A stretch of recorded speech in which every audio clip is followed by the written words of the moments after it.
সাংবাদিক বন্ধু বান্ধৱীসকল, আজি মৰিগাঁও জিলাৰ বাবে এটা অতি গুৰুত্বপূৰ্ণ দিন।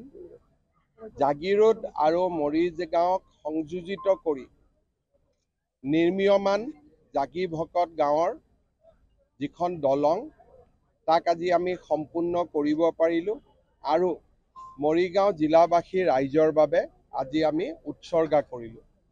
এই দলংখন নিৰ্মাণত ৭৩ কোটি টকা ব্যয় কৰা হৈছিল আৰু এই দলংখনে মৰিগাঁও আৰু জাগিৰোডৰ মাজত যি সংযোগ ব্যৱস্থা তাক বহুগুণে বৃদ্ধি কৰিব।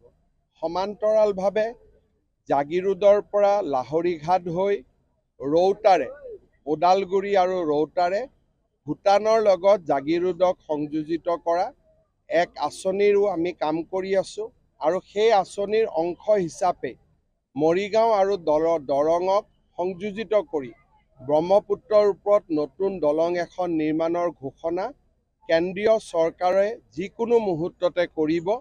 তাৰ প্ৰক্ৰিয়া ইতিমধ্যে দ্ৰুত গতিত আগুৱাই আছে। আজিৰ দিনটোতে নামৰূপত ভাৰত চৰকাৰে 12 লাখ মেট্ৰিক টনেৰে নতুনকৈ এটা সাৰ কাৰখানা নিৰ্মাণৰ কথাও ঘোষণা কৰিছে। আমাৰ ৰাজ্যখনৰ জীৱনলৈ এক বিশাল পৰিৱৰ্তন আৰু সম্ভাৱনাই অপেক্ষা কৰি আছে। মই অসমবাসী ৰাইজক আন্দোলন বিবৰ্জিত, হিংসা বিবৰ্জিত এটা পৰিৱেশৰ মাজেৰে আমাৰ ৰাজ্যখনক আগুৱাই লৈ যাবলৈ আহ্বান জনাইছোঁ। কেন্দ্ৰীয় বাজেটে আমাৰ অসমবাসীৰ বহুদিনীয়া আকাংক্ষা পূৰণ কৰিলে। ডিব্ৰুগড়ক দ্বিতীয় ৰাজধানীৰ কথা আমি ঘোষণা কৰিছিলোঁ। এতিয়া ডিব্ৰুগড়ৰ নামৰূপত প্ৰায় 14,000-15,000 কোটি টকাৰে সাৰ কাৰখানা নিৰ্মাণ হ'ব। ৰাজ্য চৰকাৰে তাৰ 40% পুঁজি ব্যয় কৰিব, কেন্দ্ৰীয় চৰকাৰে 60% পুঁজি ব্যয় কৰিব।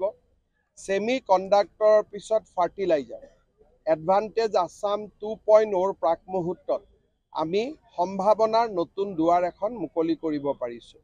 আয়কৰৰ সীমা 12 লাখ টকালৈ বৃদ্ধি কৰি প্ৰধানমন্ত্ৰী নৰেন্দ্ৰ মোদী আৰু বিত্তমন্ত্ৰী নিৰ্মলা সীতাৰমণে মধ্যবিত্ত ৰাইজক লৈ এক অজস্ৰ সকাহ কঢ়িয়াই আনিলে।